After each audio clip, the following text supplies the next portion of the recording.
Hi everyone, welcome back to my channel. இன்னைக்கு வீடியோல ரொம்பவே டேஸ்டியான ஒரு ஸ்வீட் ரெசிபி தான் பார்க்க போறோம். அது என்ன ரெசிபிங்கிறதையும் எப்படி செய்யலாம்ங்கறதையும் வீடியோல நம்ம டீடைலா பார்க்கலாம். வீடியோவை ஸ்கிப் பண்ணாம பாருங்க. வீடியோக்கு போறதுக்கு முன்னாடி நம்ம சேனலை சப்ஸ்கிரைப் பண்ணாதவங்க மறக்காம சப்ஸ்கிரைப் பண்ணிக்கோங்க. கூடவே இருக்கிற பெல் பட்டனையும் கிளிக் பண்ணிக்கோங்க. அப்பதான் நம்ம சேனல்ல வரக்கூடிய அப்டேட்ஸ் எல்லாமே உங்களுக்கு நோட்டிஃபிகேஷன் வரும். நீங்களும் மிஸ் பண்ணாம பார்க்கலாம். வாங்க இப்போ இந்த ரெசிபி எப்படி செய்யலாம்ங்கறத பார்க்கலாம்.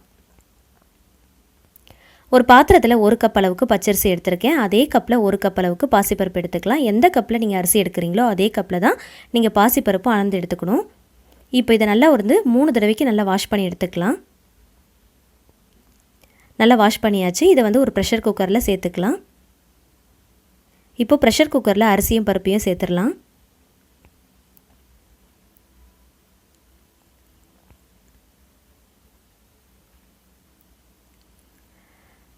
நாலு கப் வாட்டர் ஆட் பண்ணிக்கலாம். 1 கப் அளவுக்கு நல்லா காய்ச்சி ஆற வச்சு நல்லா திக்கான பால் ஆட் பண்ணிக்கோங்க. ஒரு சிட்டிகை உப்பு ஆட் பண்ணிக்கலாம். நல்லா ஒரு தடவை கலந்து விட்டுக்கோங்க.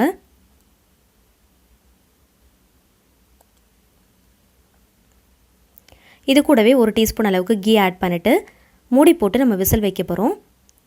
4 விசில் கரெக்டாக வச்சு எடுத்துக்கோங்க. ஃபஸ்ட்டு விசில் நல்லா ஹை ஃப்ளேம்லையும் அடுத்த 3 விசில் மீடியம் ஃப்ளேம்லேயும் வச்சு எடுத்துக்கலாம். கரெக்டாக இருக்கும். ரொம்ப குழஞ்சிடக்கூடாது. நல்லா மலர்ந்து வரணும். இப்போது விசில் முடிஞ்சிருச்சு. ப்ரெஷரும் ரிலீஸ் பண்ணியாச்சு. இப்போ குக்கரை ஓப்பன் பண்ணிடலாம்.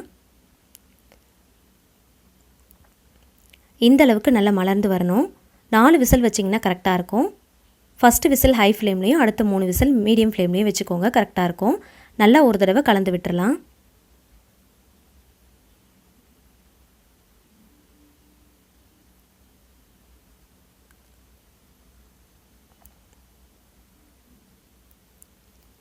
இதில் 1 கப் அளவுக்கு நல்ல பொடிச்ச வெல்லத்தை அளந்து எடுத்திருக்கேன்.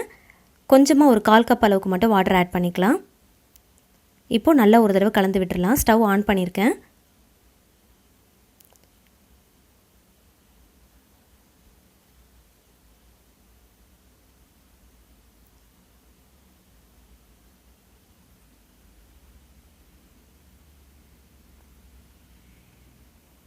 இதில் 1/4 டீஸ்பூன் அளவுக்கு ஏலக்காய் பவுடர் ஆட் பண்ணியிருக்கேன்.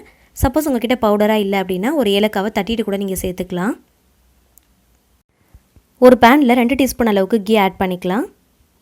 கீ நல்லா ஹீட் ஆனதுக்கப்புறமா ஒரு கைப்பிடி அளவுக்கு முந்திரி பருப்பு இதில் சேர்த்துக்கலாம். நல்லா பொன்னிறம் ஆகிற வரைக்கும் நல்லா வறுத்து விட்டுக்கலாம்.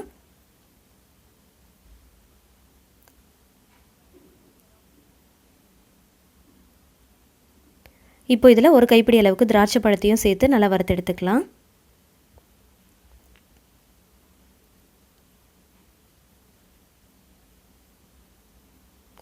ஒரு கைப்பிடி அளவுக்கு தின்னாக ஸ்லைஸ் பண்ண கோகோனட்டையும் இது கூட சேர்த்துட்டு நல்லா ஃப்ரை பண்ணி எடுத்துக்கலாம்.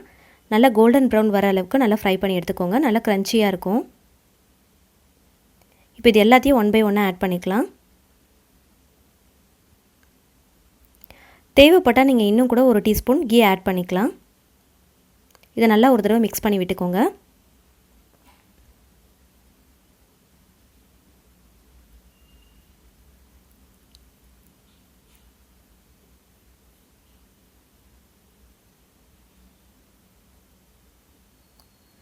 இந்த அளவுக்கு நல்ல குழைவாக இருக்கணும். அவ்வளோதான். ரொம்ப டேஸ்டியான சர்க்கரை பொங்கல் ரெசிபி சூப்பராக நம்ம ரெடி பண்ணிட்டோம். ப்ரெஷர் குக்கரில் இதே மாதிரி மெத்தடில் இதே மாதிரி அளவுகளோடு நீங்களும் ட்ரை பண்ணி பாருங்கள். கண்டிப்பாக ரொம்பவே சூப்பராக வரும்.